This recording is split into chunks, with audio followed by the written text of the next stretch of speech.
Hello, Days for Lives fans. This is for Tuesday, May the 22nd. Roman is chatting up with Ava. Seems like things are going good. She's doing a good job. She always does. Everybody's happy except Kate. Kate let her know, look, I'm married into the nicest family that there is, but I can be a little bit different, and you don't want to know. So don't you mess anything up. I don't trust you yet. And she gave her the smackdown, and I think Ava got the point. Meanwhile, Roman is on the phone.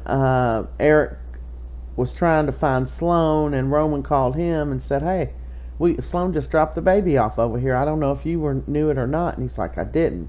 She said where she was going. He said, "No, she didn't. But we can keep little Jude man however long you want, because he was just complaining to Eric earlier this morning that he wanted more time with the baby." So there's the grandparents with the baby, and that's what was happening with that. Chad goes to find EJ. He wants him to look at Abigail's journal. He says he thinks Abigail was the original target, and he has to go back to the bedroom, and he has some flashbacks.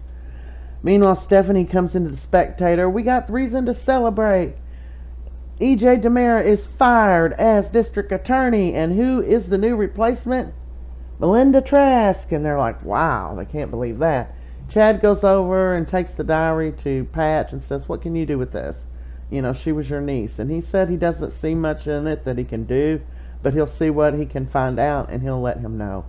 Meanwhile, EJ is breaking poor Sloan's heart. You can't help but to feel sorry for her. She just wanted a baby and the man she loved, right?